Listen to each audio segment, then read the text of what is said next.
Viešpats su jumis. Iš Šventosios Evangelijos pagal Joną.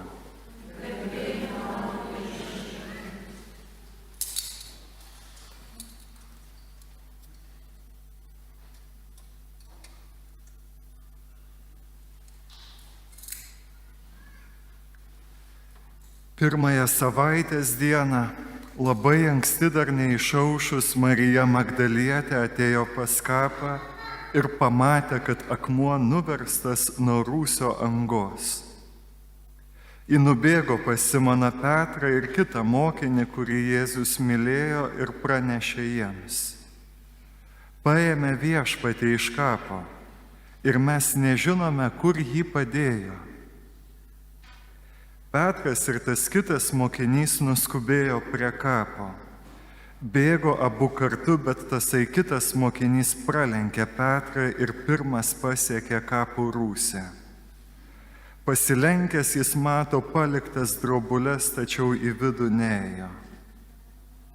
Netrukus iš paskos atbėgo ir Simonas Petras.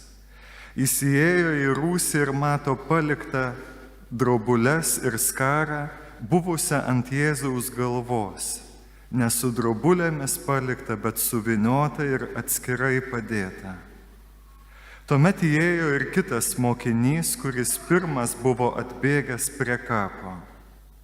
Jis pamatė ir įtikėjo. Mat jie dar nebuvo supratę rašto, kad jis turėsęs prisikelti iš numirusių. Tai Viešpaties žodis.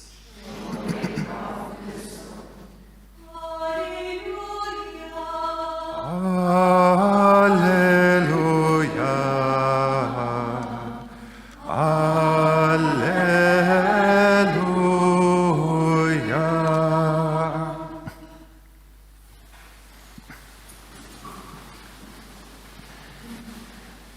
Nuo to, ar bus pamokslas, priklausys nuo jūsų. Ar žinosit atsakymą į mano užklausą? Jeigu ką reikia atsakyti, jis tikrai prisikėlė. Kristus prisikėlė. Bus pamokslas. Taip ir norėjau, taip ir tikėjausi, kad žinosit visus atsakymus iš pat ryto. Taip kaip vaikystėje. Pats užklausiu, pats atsakau. Žaidimai. Girdėjome šiandien Evangelijoje Marijos Magdalietės žodžius, desperatiškus žodžius. Mes nežinome, kur jį padėjo. O Dievo žodis šiandien prasidėjo pirmuoju skaitiniu iš Petro lūpų. Jūs žinote, kas yra įvykę. Jūs jau žinote. Jau jie sužinojo, jau jie suprato, nes apaštalų darbai yra šiek tiek vėlesni, žodžiu. Čia aprašoma įvykiai vėlesni. Mes nežinome ir jūs žinote. Du dalykai. Ar jūs žinote, kur šiandien yra Jėzus? Oi, tai prasidės filosofija didžiulė. Šiandien į vieną dalyką tik tai norėsiu atkreipti jūsų dėmesį, apie kurį labai retai kalbame, o gal ir nekalbame tiesiog. Mes įpratome, kad iškilmingose mišiose yra smilkytuvas, vieni tai vadina degančią rankinę, kiti dar kažkuo, žodžiu, bet tas smilkytuvas, jis yra iš tiesų kalbantis mums liturgijai. Liturgijai viskas kalba iš tiesų, viskas kalba. Ir net ta metalinė tašė, nežinau, ta metalinė dėžutė kabanti ant tų virvučių, jinai taip pat kalba mums. Apie ką jinai kalba? Apie Dievą, kuris yra su mumis, apie prisikėlusių Kristų.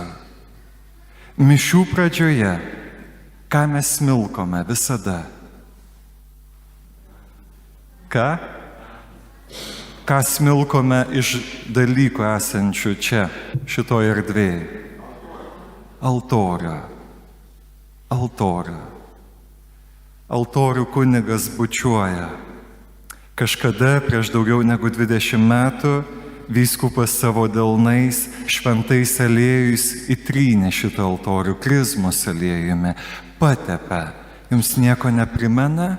Kristus, Mesijah, pateptasis. Bučiuoju jį. Mišių pradžioje ir pabaigoje kartu su jumis kaip vienas kūnas.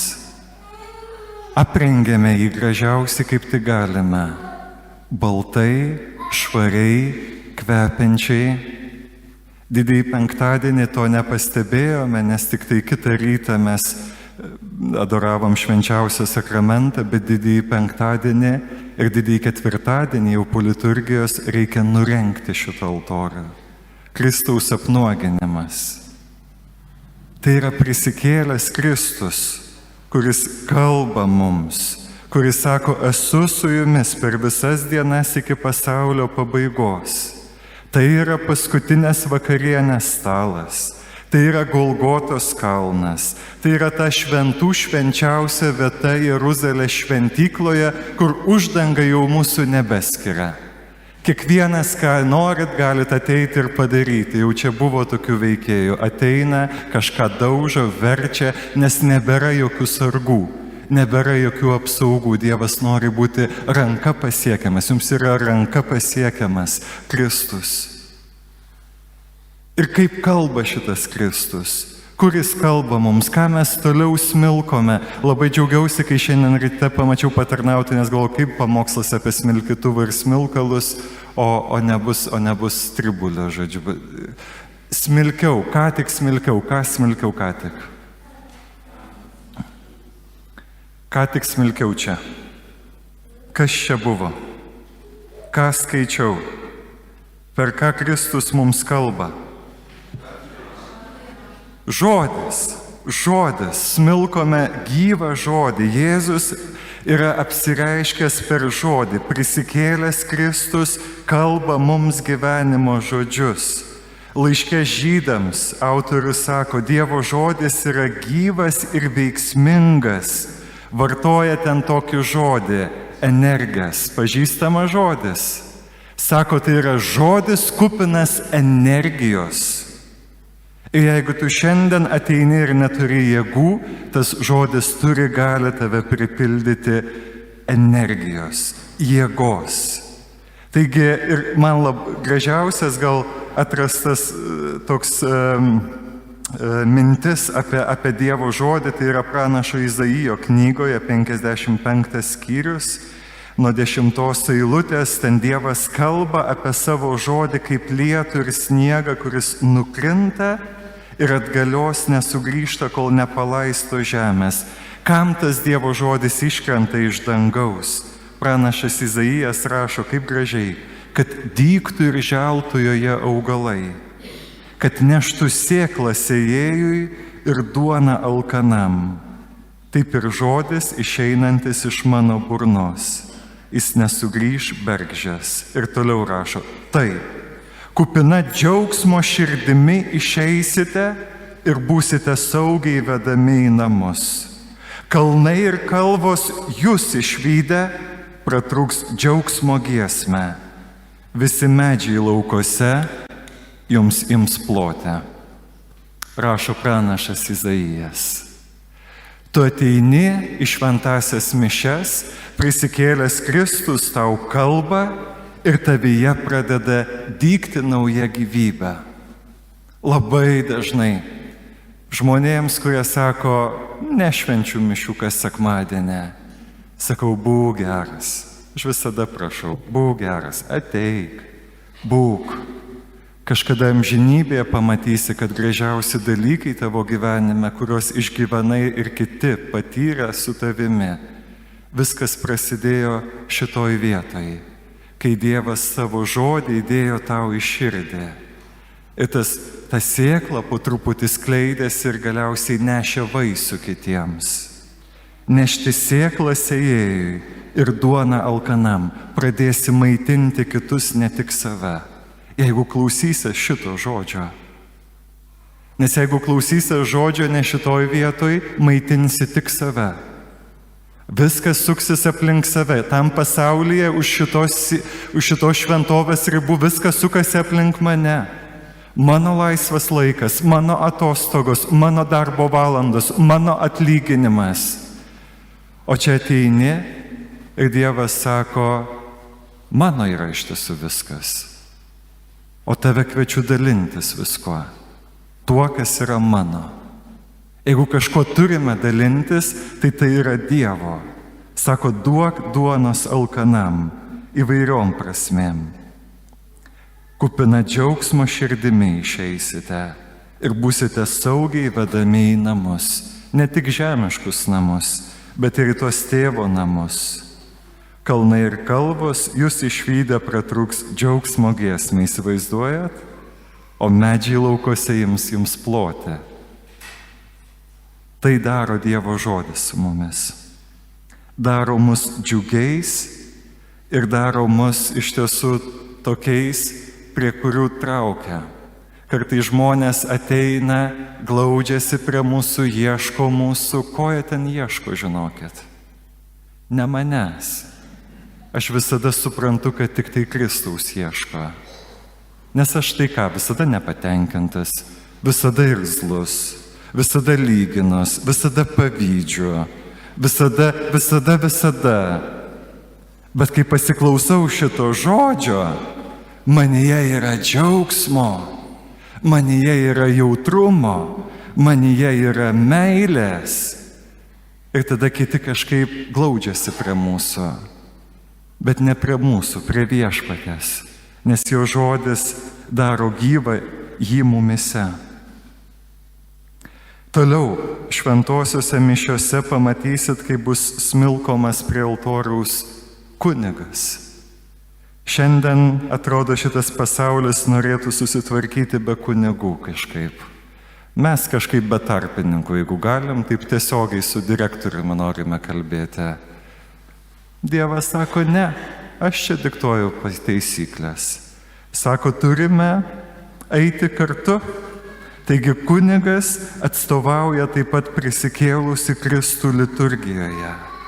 Ir pats Kristus teikia visus sakramentus. Kas jūs krikštijo? Negirdžiu. Kunigas? Ar tikrai? Jėzus Kristus. Kas jūs sutvirtino? Kas jums pirmąją komuniją suteikė? Ko abejojate?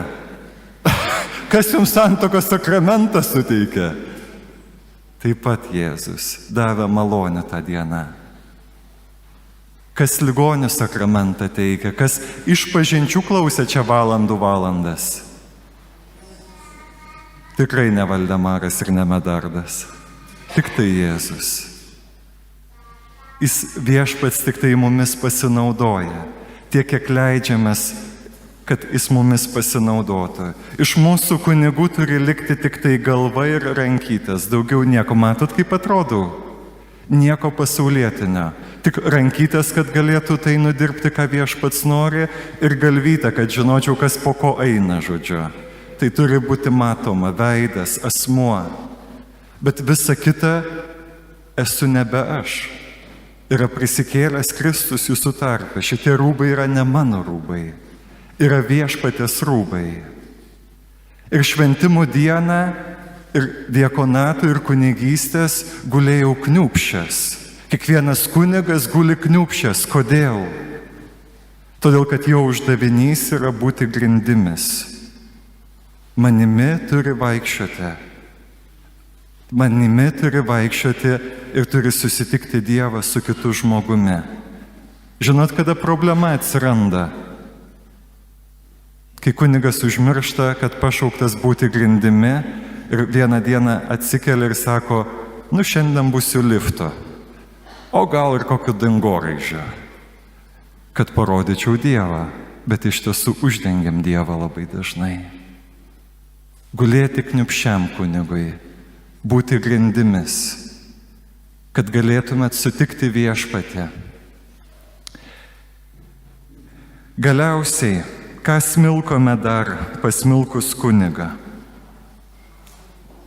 Velykų žvakę mes smilkome, bet čia viskas su altoriumi yra surišta, prisikėlęs Kristus, bet išeina čia. O kodėl jūs smilko? Kas čia yra dabar? Nes anksčiau senovėje, viduramžiais, kai piligrimų labai daug būdavo šventovėse, tai smilkydavo kam? Kad panaikintų nemalonius kvapus, tai ką smirdite? Provokuoju, mėlyjei, čia netradicinis pamokslas šį rytą. Buvo dezinfekuojamas patalpos, ar kas yra su jumis? Čia dėl to smilko jūs? Nes tai prašo istorinėse knygose, paklausiu jūsų dabar išėjus, kodėl čia jūs smilko, kas yra, smarvė? Ne. Smilko jūs, nes jumise, kai renkatės Jėzaus vardu, kur 2 ar 3, aš esu su jumis. Prisikėlęs Kristus yra jumise. Jūs esat prisikėlusio Kristaus šventovės. Jūs esat Dievo šventikla. Tai kaip šita šventikla buvo smilkoma, taip kaip kunigas yra smilkomas, altorius, Dievo žodis. Įsivaizduojat, kokiam range stovit? Altorius, Dievo žodis, paschalas, paveikslas gailestingui aš. Jūs esat smilkomi, bet šitoj linijai, ne kitokioj. Nei smirdit, nei blogai, labai kvepiat. Ir labai gražus esate. Nes Dievas, kai kūrė, jisai neklysta. Jisai jūs sukūrė labai gražius kiekvieną. Ir galiausiai paskutinis smilkimas yra mišių kulminacija. Jau šitą tikrai žinote, šitoj šventovėje. Klaupėsi čia ministrantas ir sako kunigas, tai mano kūnas, tai mano kraujas. Kieno tai kūnas ir kraujas? Prisikėlusio Kristaus. Eucharistija. Mes neturime teisės, kaip tos moteris, pasakyti, mes nežinome, kur jis yra. Šiandien su apaštalu Petru turime sakyti, mes žinome, kur yra prisikėlęs Kristus. Jis yra visada savo šventovėje. Jis visada yra savo žodyje. Jis visada yra kunigo tarnystėje. Padedant jam, jis patarnauja mums. Jis visada yra ten, kur tikintieji būrėsi dėl jo, kartu su juo, ieškodami jo, melsdamiesi. Ir galiausiai jis yra savo kiekvienoje kūno ir kraujo dalelėje, mažesnėje ar didesnėje. Kristus prisikėlęs, jis yra gyvas ir yra su mumis, niekur nepasitraukia nuo mūsų. Tai dabar žinosite, kur ieškoti Kristaus. Kaip pamesite? Negirdžiu atsakymo. Kartoti pamokslą? Prisikėlęs Kristus. Ieškokite jo ten, kur ką tik pakalbėjome. Kristus prisikėlė.